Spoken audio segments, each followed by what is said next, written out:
Welcome back to the dark side of real estate. We are your hosts. I'm Paige. I'm Jill.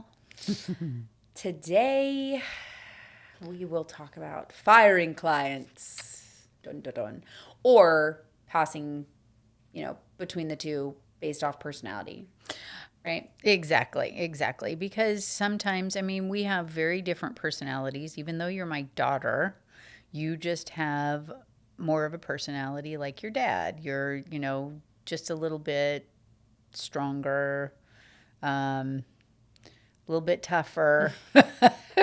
Whereas you are more patient. I'm the patient sweeter. one. Yeah. You'll deal with more shit than I would. Yes. Probably. Yeah, probably. Well, there was one example. How many years ago was this now? I think it was probably 3 years ago, right? Yeah. Over in wine country. Yeah. That one, man, the wife was tough. She had a very intense personality. Yes, she was very intense. High D. Yes, definitely. And it was very difficult for me because I didn't want to, I didn't want to be like her. I didn't want to act like her and, Given. Yeah, and I'm not a mean person. It takes a lot for me to get really angry. You know this.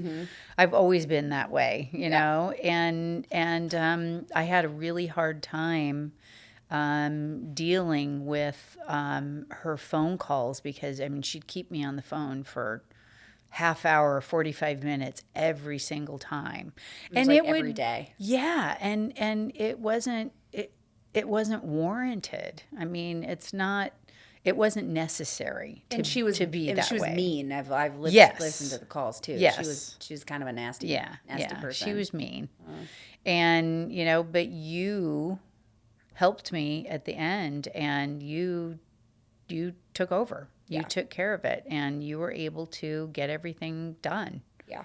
So, that's where having two agents instead of one is great. Especially with two different personalities. Yes. Yeah. Not a split personality. Just two different personalities. Yeah, because it does. Yes, she bothered me. Yeah. But I let it go because I'm like, listen, this is just a transaction. You want to sell your house or you don't want to sell your house? Because if you don't want to sell your house, just take it off the market. That's really what it comes down to. Yeah. Don't complain to me that you're not about to make $1 million. You're going to make maybe $995 or something, whatever it was. Yes, I know exactly. But it just, and I think we're to the point too where if somebody is just so completely nasty that both you and I are like, I'm not dealing with this, we can safely say, I think maybe you should go work with somebody else. There are plenty of agents, and I'm sure somebody would be happy to have your business. But that's not us. Yeah. Well, because sometimes it's just too much. And it's not worth the stress. I don't need more lines. No. I don't need more lines. I have enough. I definitely don't need more. Well, and it doesn't make you feel good inside, too. Like, we don't work strictly, yes, the paychecks are great, but also we work because we like being in a consumer-facing industry. Yes. Where we like being with people. It feels good to meet with new clients. It feels good to help them buy their home because they're pregnant with their first kid and they want to get out of their 2-bedroom apartment.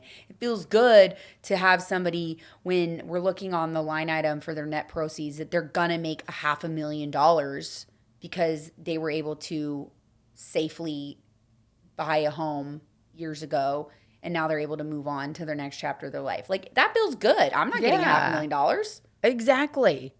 But it makes us feel good to help them, get what they need, get what they're looking for. So then when you have people who are just mean and don't respect who you are and think that we owe them something, I'm like, why would I want to work with you? Yeah, That's not fair to any of us. No. I had a guy called us, wanted to put in an offer, had never met him, came through Google, and didn't want to work with the listing agent, wanted to have his own representation. Cool. Yeah, that's fine.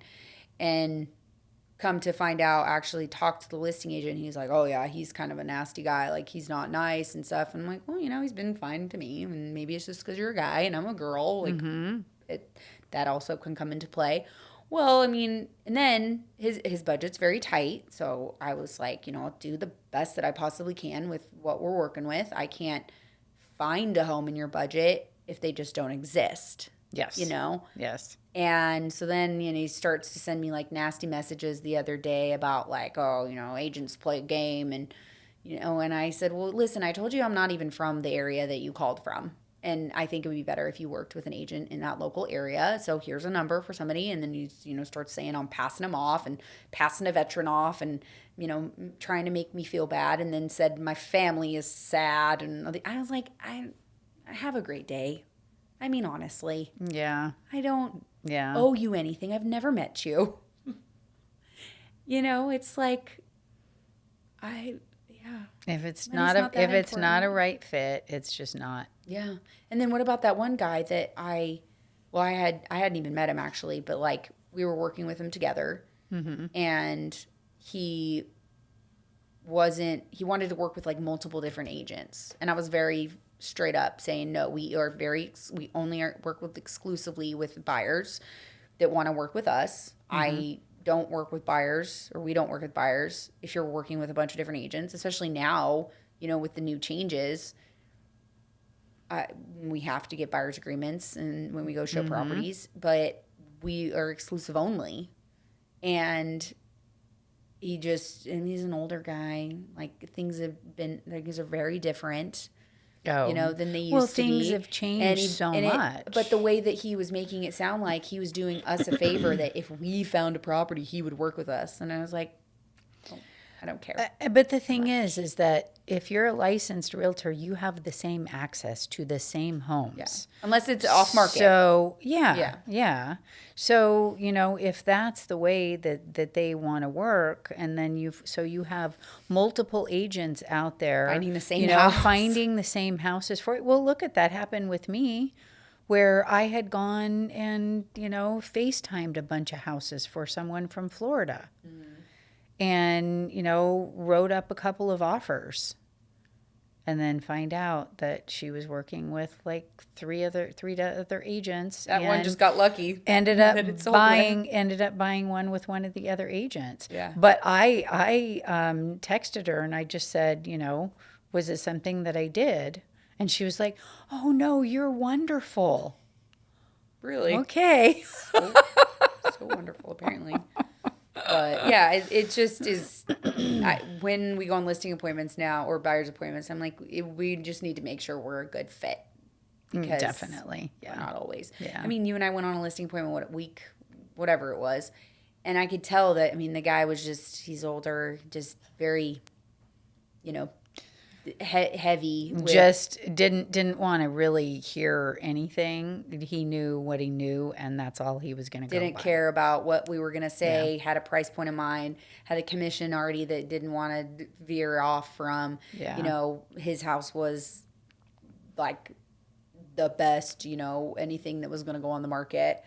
And I'm kind of glad that we're not going to get the listing, because I think he's not going to be easy. It would have been, and not saying we're afraid of hard. Yeah. But hard to the point of not worth it. Mm-hmm. And I don't want someone to think that they own us, which is, I can tell we've been doing this a long time. Mm-hmm. That's how it was going to be. Yeah. And I would rather bring a buyer to that house. Yes. So if anybody's looking for an off-market property in Crown Hill, with a pool and a spa, us know. Single story, and a casita, let me know. But yeah, we're good at that now. So Yeah, true. Absolutely. Signing off. Thanks.